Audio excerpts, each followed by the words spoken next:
Welcome to Web3 Women. All right. Thank you all for joining us today. My name is Oliinka Denerin. I'm the founder of Black Women Blockchain Council, which is bringing you Web3 Women to showcase the various women in the space and the things that we're doing to contribute to this blockchain ecosystem that we're building. And today I have a very special guest with me. I have Nes Rox to my left, and I'm really excited that she joined us today. And she's going to talk about what she's bringing to the blockchain ecosystem that we're building. Nes, go ahead and introduce yourself. Hello, my name is Nes Rox. So I've been an artist in this space since early last year. I focus on 2D art with Procreate. I've been dabbling in AI. I curate for the African Museum of the Metaverse, which has a mission to preserve African culture, African history on the blockchain, and also educate.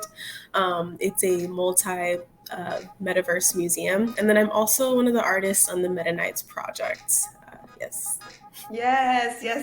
Ness, you are doing a whole lot. You are doing a whole lot. And, since you jump into this NFT space, you've contributed on such a great scale. Thank you. I enjoy having you on our International Women of Blockchain conference earlier this year and getting to see your wonderful art and the contributions that you're adding to other projects as well. I want you to talk about you as an artist. Like, what made you come into this space and what keeps you here? Yeah, for sure. So as an artist, I really use my art to express emotion, as with a lot of artists. It's something that is cathartic. So if I'm overwhelmed with something or anything like that, I do like to translate it onto a canvas. I started off doing acrylic paintings on canvases or on objects, bottles, or any large objects. And I still love to do that. Like, I still have all of my painting materials set up in a corner, but there's just a lot of cleanup that's involved with it. And when you work and have like family obligations and stuff like that, it's hard to set aside that time, put down all the plastic, and just paint, and then like have to clean up and stuff. So I was really drawn to digital art. I have one of the founders at the African Museum of the Metaverse was we were really close, and like we would learn about blockchain and stuff together. So we kind of like discovered NFTs together, but it was really complicated. We didn't understand what it was really. But then when I started jumping onto Clubhouse, I think it was NFT tips. That was one of the spaces where I learned a lot. And then as time went on, I met Tayo Damn Shoes in this space, and like Darkness, and like some other people of color, basically Black people, African descent. And it was just easier to talk about art and blockchain things and NFT things together. And I felt like that's when my learning really took off. And I guess that's when community started to develop before that word became a buzzword. And we just developed this really awesome and genuine network. And so I'm here now. I kind of create slowly, so it takes me time because I put a lot of effort and intention into my work. So every few months, like I'll put out a piece. But in the meantime, I have projects in between. So MetaKnyght's was a project in between my personal art. I also had a commission with the Thurgood Marshall College Fund. So they basically, thank you. They basically give out scholarships to HBCU students, but they noticed that there was something called a meta divide between, Black students of African descent versus, I guess, the typical crypto tech bros that you would see. So they wanted to put together a small cohort of students to really like concentrate that Web3 blockchain education for them. And as a graduation gift to that first cohort, I got to draw, design, mint on its own smart contract, some NFTs for them that were transferred to them as graduation gifts. And that was pretty awesome. Awesome. That is awesome. Yeah. Wow. I didn't even know about that. Congratulations. Thank you. Thank Man. you. So, how would you classify your art? I would call it 2D Afro realism. It's 2D. I always try to place an intention in the art that when you're looking at it, and if you read through the description, which could be a short description or a poem, like I want it to be something that's very impactful. I often use either myself or people that I know as a muse, and those people are myself are all obviously going to be Black. So I try to demonstrate and put our features there for show. Sometimes I include some symbols and Sibidi symbols, which are native to the Igbo tribe in Nigeria. We all know the story there. This written language kind of got wiped out during colonialism. It's still preserved now with like secret societies and stuff like that. But yeah, I try to definitely include culture in there and just realism and just showing like the beauty of like us in my art. Yeah. Nice, nice. I love it. I love it. I love it. I love it. Thank you. You guys have to check out her art. She has some wonderful pieces. And you mentioned the MetaKnights. So tell us about the MetaKnights. What is that collection about?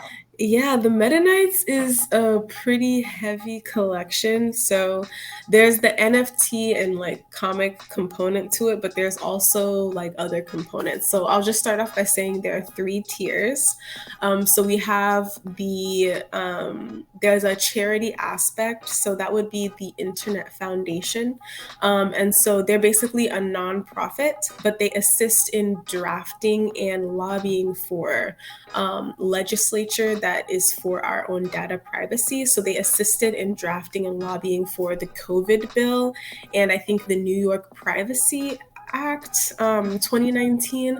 So that's one of the main objectives there. Then there's also like tech startup MetaKnyt that's trying to basically have us be able to own our own data by converting it into an algorithm. And I'm just shortening the entire process, but it basically tries to gather the algorithm of our digital footprint into something that we can possess and choose to loan out to like FANG companies, as opposed to them just taking our data, tracking our data for free, and then using it to advertise to us and like make all this money off of us without our consent, which can lead to data breaches and us being put at risk when our email addresses and phone numbers and stuff are out there. So it's basically trying to have us control our data and take profit off of it as well, because as they say, data is like digital oil. It's very, very lucrative, and we often are exploited. All of us, actually, if you have social media, Facebook, all of that good stuff, we're being exploited for our data. So that's the second leg. And the third leg is the media company. So that's MetaKnyt Media. And so that basically is where the comic component comes in, the MetaKnight's comic. And you can, it does center like Africanness, right? And a lot of lore, a lot of real lore, and then lore that's created for the sake of this comic universe. And it's really interesting. It gets really deep. And it also teaches about blockchain. So just by like reading it, you're going to be caught up in the action. You're going to be caught up in the heroes and the villains, but you're also going to be like learning about blockchain technology as well, which is really cool, while seeing representation as you're flipping through the pages. And they're motion comics, so there's music and movement in it. So it's really awesome. And for any person who actually purchases the NFTs, they are transferred like certain chapters of the motion comic. Then there's the actual NFTs, which are 10 characters from the comic, 10 very important characters. Each of them is going to have a specific NFT drop where they have like different types of attire and different, it depends if they have weapons or not, or this, that, and the third. So it just shows them in different aspects that you may or may not see in the comic. And there's also a video game that's in almost end stage development. It's really amazing. If anyone gets the chance to go to my Twitter, you'll be able to go to the MetaKnight's page and then go to the Discord. There are some video sneak peeks of the video game. It is literally amazing. Like, I would say it's the graphics are on the same level as video games that are very popular on like Xbox and PlayStation and stuff like that. And it's supposed to let people have ownership again with blockchain technology. So it's not just going to be a game where you purchase something and then it stays in the game. It's like you can move it onto the blockchain and do whatever you want with it. You have like full possession of it, and it'll have like a lot of really cool integrations, and all of that is coming really soon. I would just say follow the MetaKnight's Twitter page to keep up with all the updates, and also join the Discord to be able to ask questions and stuff like that. So it's a really impactful project.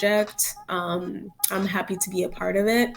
I helped create the Discord and helped with some social media stuff, but now it's like evolved to where like the social media is taking off, and like, you know, the Discord is flourishing with like, for people who have invested in the Start Engine campaign and people who invested before the NFTs and stuff like that in the video game and believed in the project.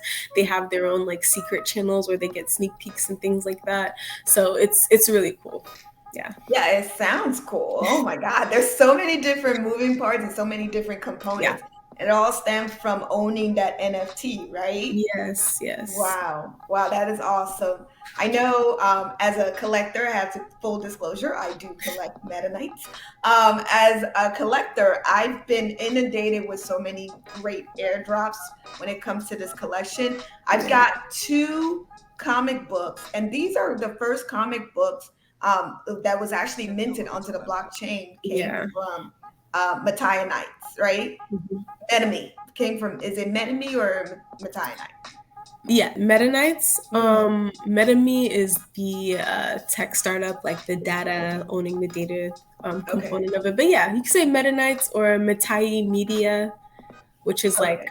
yeah, the The overall media whole company. umbrella. Okay, Yes. got it here. So Mattia Media is the entire umbrella, is the foundation that everything else falls under. So Yeah. I want y'all to tap into that. Definitely check it out. Meta Knights. Like I love the emissary. I think her, Yes. you know, you guys killed it with that one. Okay. Y'all Thank just went you. hard with that. That was fantastic. But you did mention a couple of things about our data and how our data is very important. And that's Yeah. one thing that people who are just starting to come into this space don't understand fully when it comes to the whole self sovereignty and the Yeah. ability to control your own data. Because, as you mentioned, we have a lot of companies out there, and you guys call them fangs. And so I want you to let people know, who are these fangs. Okay, so I believe it is Facebook. So Fang, Facebook, Amazon. Is it Netflix and Mhm. Google? I believe that's the, you know, the acronym for FANG. And so they're just these large corporations that profit off of your data. So they basically monitor your digital footprint. Let's say the things that you're interested in shopping for. Let's say, you know how sometimes you talk and then your phone, like you mentioned, like, oh, I want this laundry detergent, I want to do laundry today, and then later on you'll be on YouTube or Twitter or something and you'll see an ad for laundry detergent. Mhm. So these types of things that we feel are invasive are basically their forms of data gathering, and they try to advertise to you so that, you know, they make money in that way, and they actually make a lot of money. So one of the things that MetaMe is trying to do is give us ownership of that data. Like, I love Apple products simply because I know a lot of the apps have an issue with this, but they recently have this update where they ask the apps have to tell you that they're trying to track your data, track your movements across other apps, and you have the option to say no.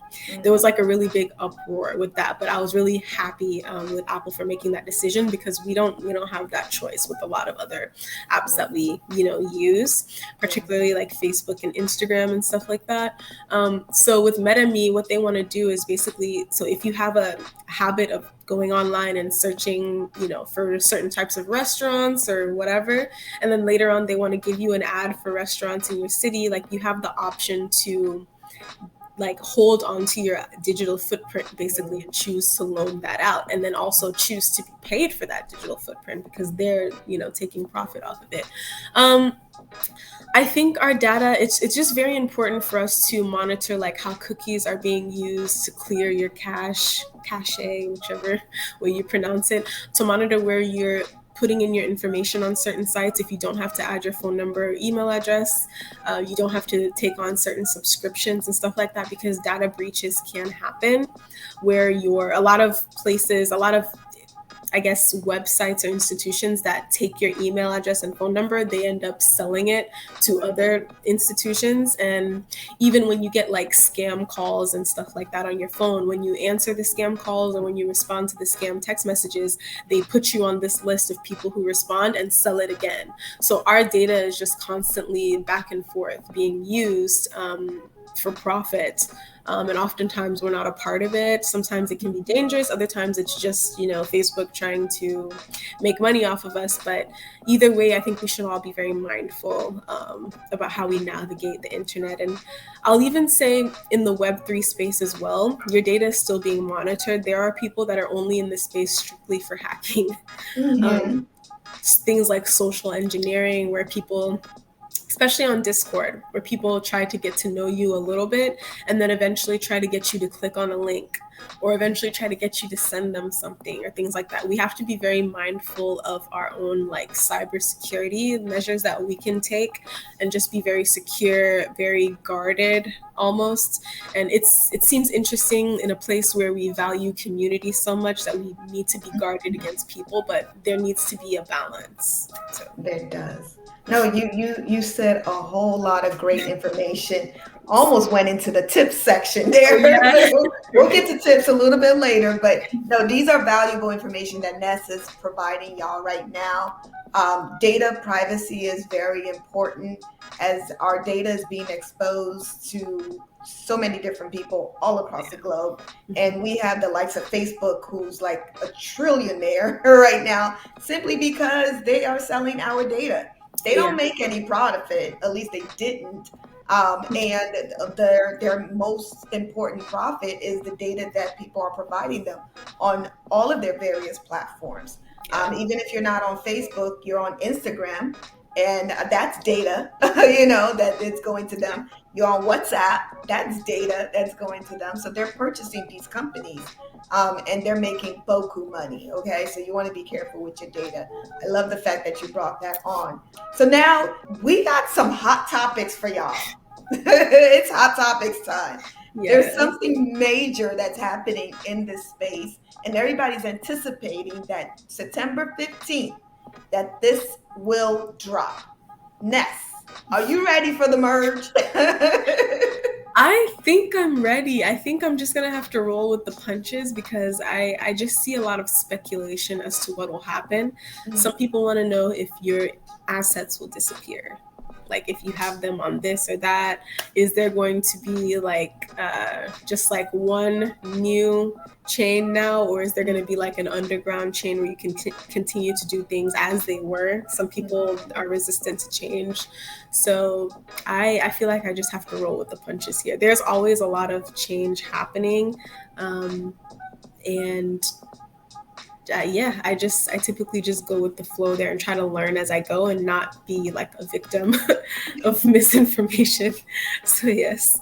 Yeah, you know, there's all kinds of information out there. For those of you who are not familiar with what the merge is, Yeah.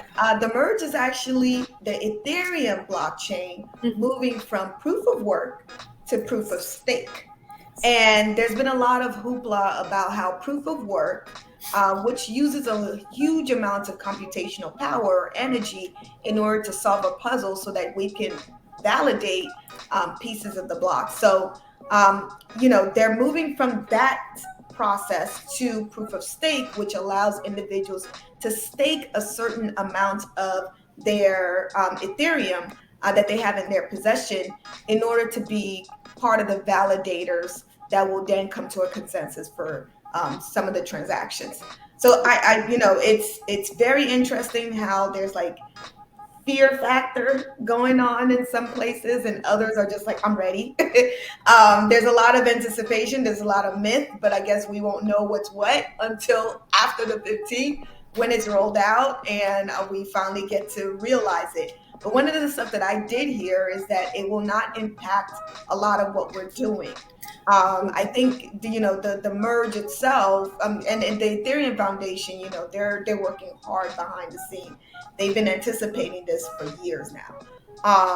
But however, there is some contention going on with people in the ecosystem who are, fearful that this new merge or this new process or contract is now going to eliminate, like you said, some of the old or previous works that have been under the previous contract. Yeah. So that's a good concern. But we know, just like with Ethereum Classic, which is still out there, Yeah. there may be some people who decide to rally behind the old contract and keep it going. So you never know. But it's exciting. We're in some exciting times. People are anticipating this. Corporations are anticipating this because Yes. they've been waiting on the sidelines, hoping to get into Ethereum and start using Yes. the contract. So, what do you think about that? I think that I mean they say that if we're gonna talk about the currency portion, they say that there's supposed to be like a spike afterwards. So this is a Mm-hmm. good time to buy, purchase, hold on Yeah. to Ethereum and stuff like that. I am excited. Okay. I've been following it for a while, and there's been, as we all know, there's been lots of disappointments. It's supposed to happen at this time, supposed to happen at this time. So Yeah. now I'm just like ready for it to happen. Like, I think we're let's all ready. let's We're all do ready, it. especially after what last year when Yes, Ethereum skyrocketed to like almost yes. $5,000. No, And we're ready now. gas prices were so high. I think I'm looking forward to that portion too. I think gas prices are supposed to be a little bit more affordable. Mhm. And I think that if that does happen, then that'll make Ethereum more accessible because we see like that's one of the draws to Solana, Tezos, even Polygon is like gas fees and stuff like that. I've always been hesitant to jump to other blockchains just because I'm not an Ethereum maxi, but I do have the most faith in Ethereum as far as like the number of developers and just the commitments that are to that blockchain for like improvement and growth and stuff like that. And so I think that we might I think it'll help with mass adoption as well if Ethereum is a little bit more accessible, especially to newcomers. Like we're used to seeing like, oh gosh, gas is high today, but like a newcomer is going to be like, gas, that's the same price as what I'm trying to, work with. It doesn't make sense. So I think it'll just open a lot of doors. I think it'll be a good thing if it happens on September 15th. Are we positive it's going to happen on September 15th? I mean, that's what they say. They say that September 15th is the go live date. Okay. That could change, right? They do have the wiggle room to change that and, try to work out some kinks. I mean, this is one of those things that if you pull the lever, you want to make sure that it works efficiently, right? Exactly. We've seen so many times where there have been attempts for projects to, initiate some new and different processes, and hackers came in and stole the show. So I'm crossing my fingers and hoping that everything goes well for them, because it will be exciting once we get to that other phase and actually get to test out proof of stake, right? Yes. Because it's all been a theory right now. So we're hoping that this does work out. One thing that it will do is decrease the number of environmental impact, which is good. Yes. However, is it a sustainable process? Is what Exactly. we're trying to find out now. Yeah. Yeah. We'll see. We'll see. We'll see. We are hopeful, but we will see. All right. So now let's move to tips. We got some great tips for you. Now, Nes is our girl when it comes to NFTs and everything that's going on in this space, even the metaverse. She got some information for you. So, Nes, I just love it, So, Nes, why don't you go ahead and tell us what is your tips for today?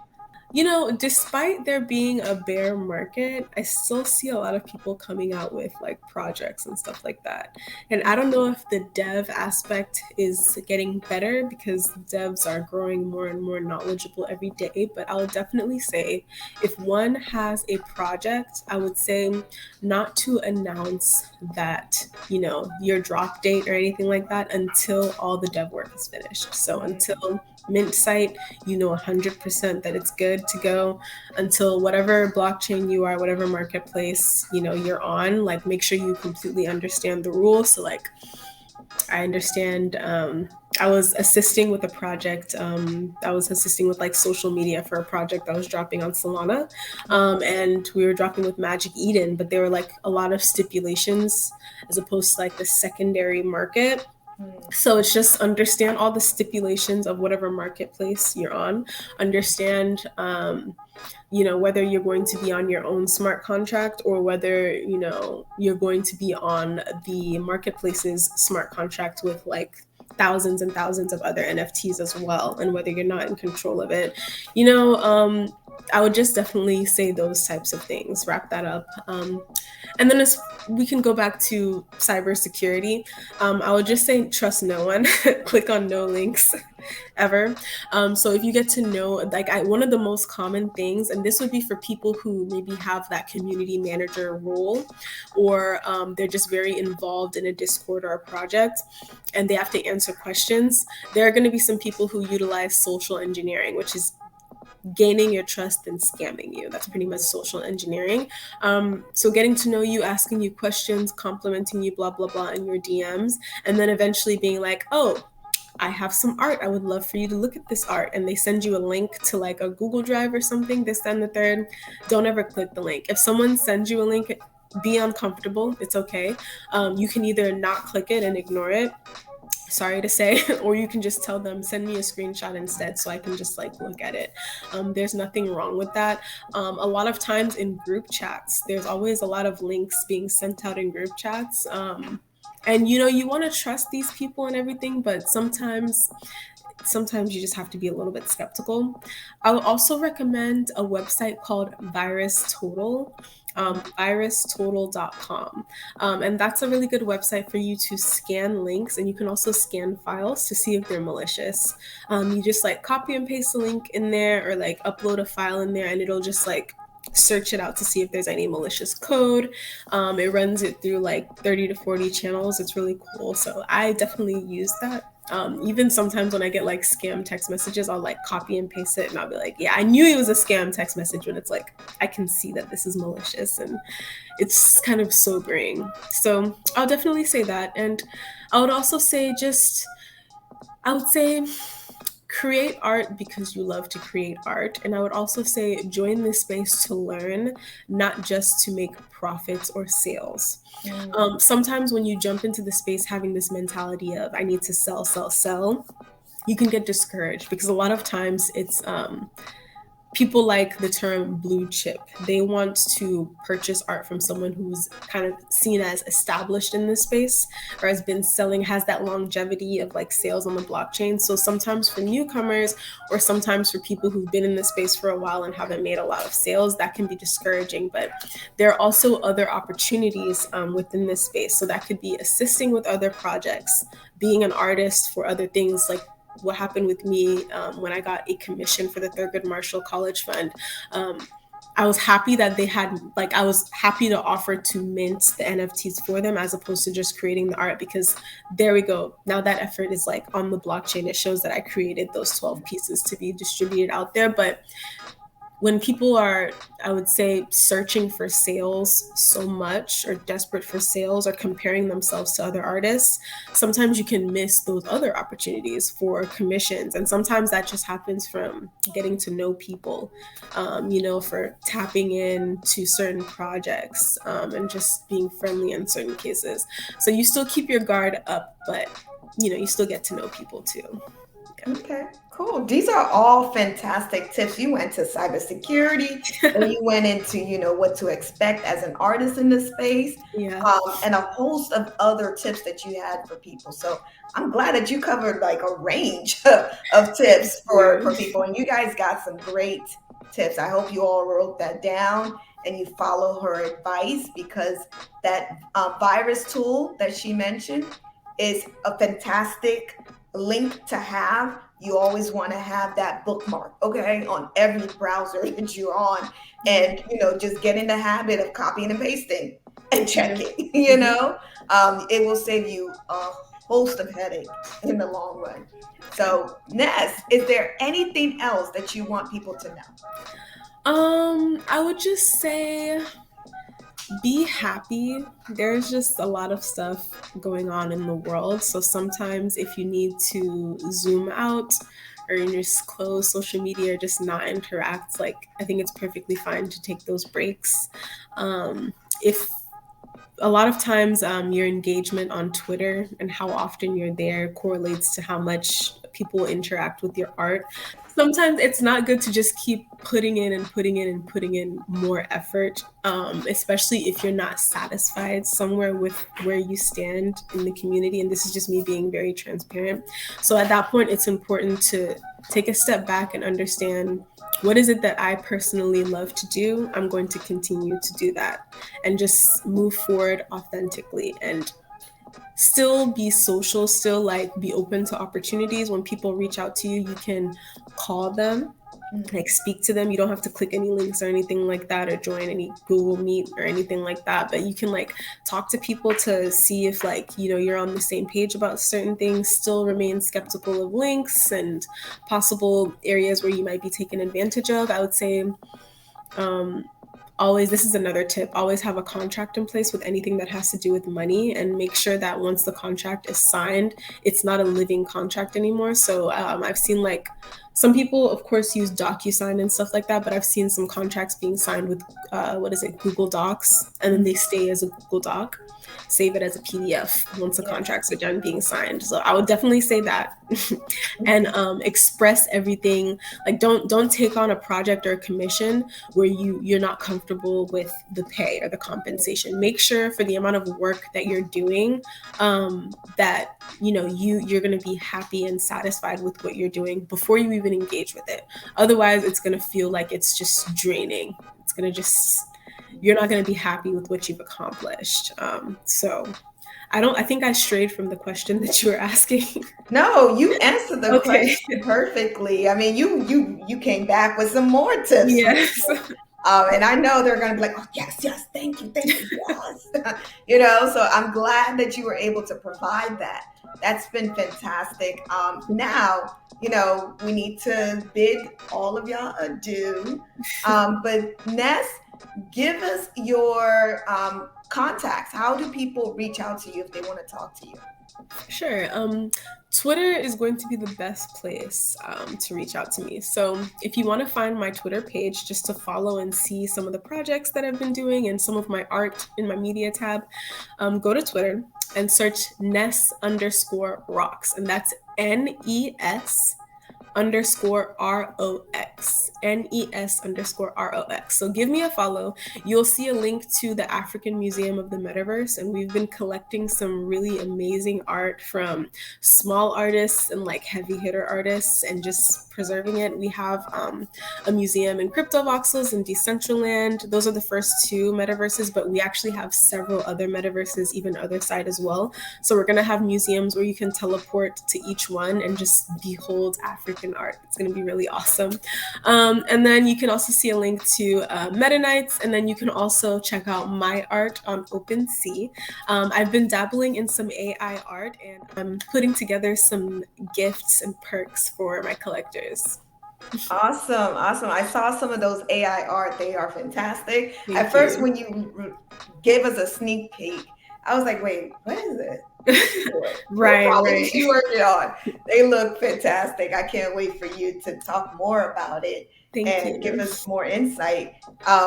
I know I have so much more questions for you, but we gotta wrap this up. Yes. I want you to come back and tell us more about your new venture, AR art, as well as talk about the metaverse. We didn't even talk about the metaverse. Oh my gosh. Yes. We got so much. She's a wonderful person to get to know. She has great work ethics. She's smart too. Okay, she can Thank tell you you. some things. Okay, and you definitely want to tap into the things that she's doing in this space, the work that she's providing, her efforts, and her journey as well, because she has her hands in so many different things right now. Ladies and gentlemen, that was Nes Rox. And I'm very happy that she was able to join us.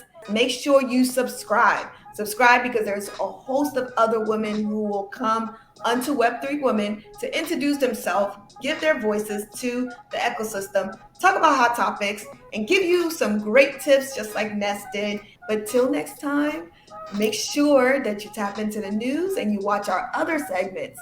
All right, everyone, make sure to subscribe, and I bid you adieu. Bye, Bye. everyone. Bye.